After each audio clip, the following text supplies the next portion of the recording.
Okay, so yesterday I shared with you the story Granite, which was the story of Susan Butcher's lead dog. And you heard in that story where Susan was very close to winning the Iditarod in the year 1985, but she had to scratch because the moose kicked Granite and kind of damaged her too. So in that year, Libby Riddles won, and she was the very first woman to win the Iditarod ever.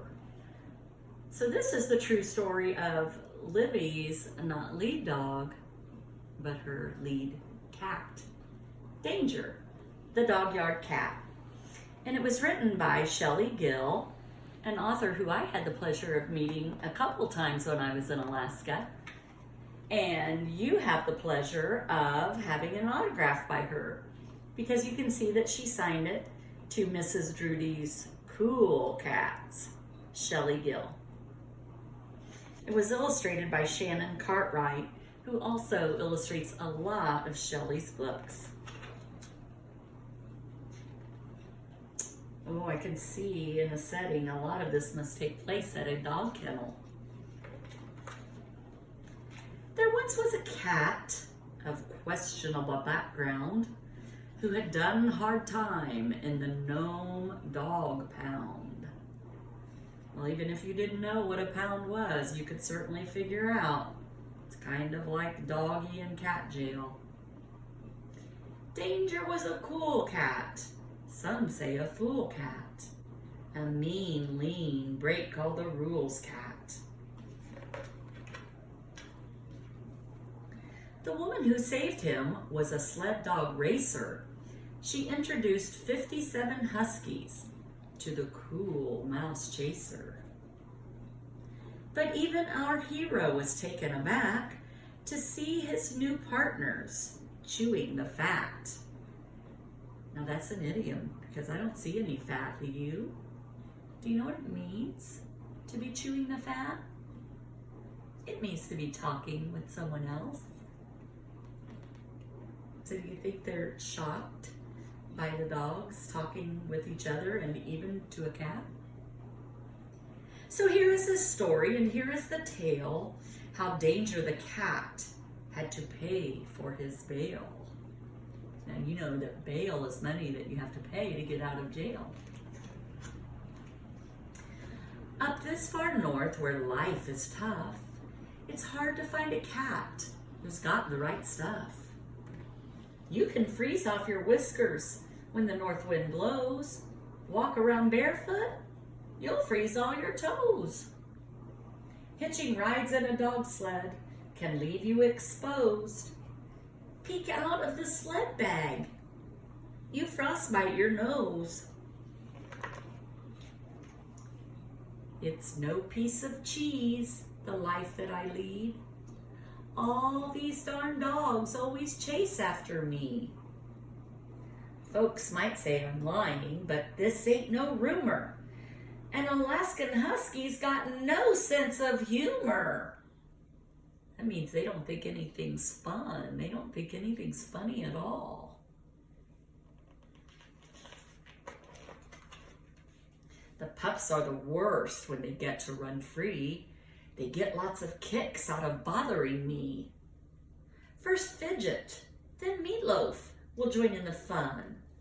A poor hard-working cat can't even laze in the sun. All right, in the text it said they get lots of kicks out of bothering me. I think that's an idiom, because I don't think they're kicking him or her. I don't think they're kicking anyone. What does it really mean to get your kicks out of something? That's right, it means you think it's fun. You're having a good time doing it. But Mudshark's my buddy.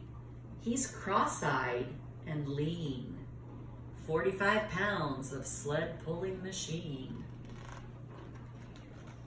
Come midnight when I'm lying all snug in my bed, visions of sled dogs race round in my head. On those nights I dream, I'm a saber-toothed cat.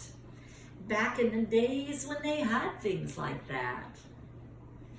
if I had those fangs, I'd get some respect. Those pups would see me coming and they'd all run like heck. You would think in the winter it would be nice and quiet, but when those dogs get hitched up, it starts a small riot.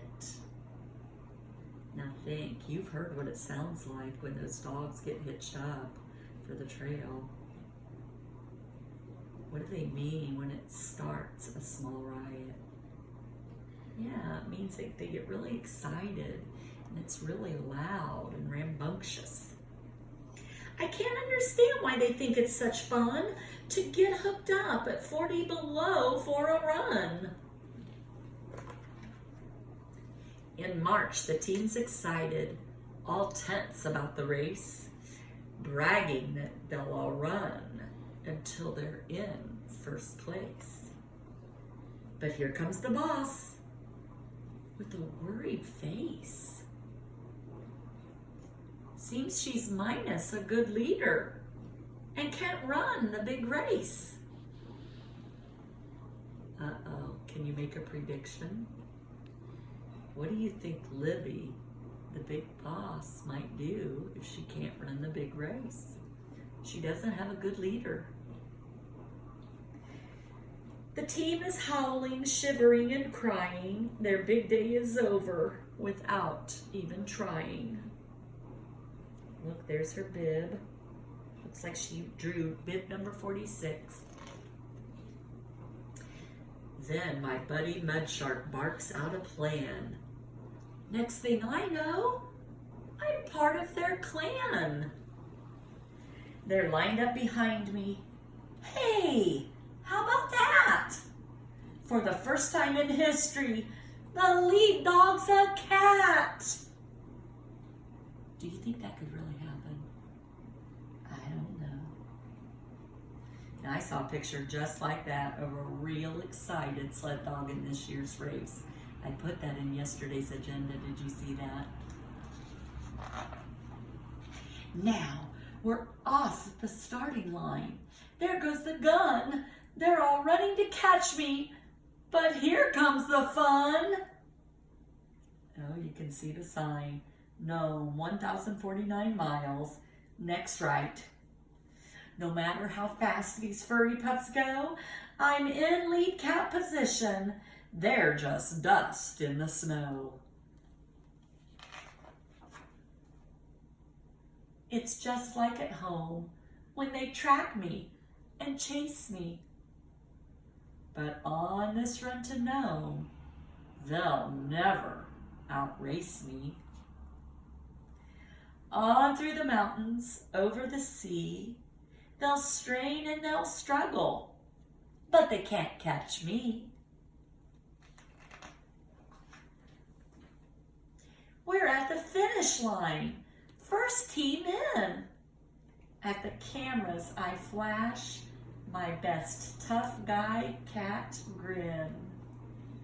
And there you can see it in the real life, the Nome Nugget, Danger. They feed me a dinner of mousies and shrews, a feast fit for a winner, a cat who makes news.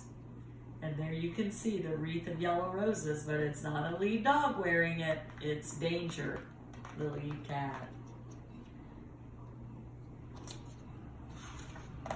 Now that we're home, things will be different. You'll see.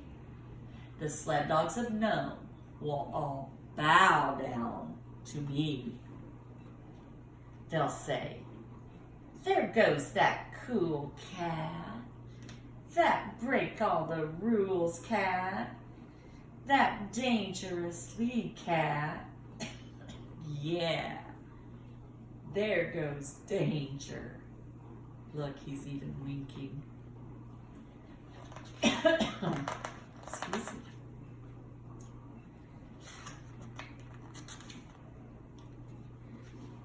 The end. Do you think Danger will get the respect? And if you look on the back, There is a real life photograph of your real life very first woman to win the Iditarod, Libby Riddles. And there's the real live mud shark and the real live Libby Danger, or excuse me, not Libby, but Danger, the dog yard cat. So again, I hope you enjoyed this story as much as I enjoyed sharing it with you. So until then, I'll see you tomorrow.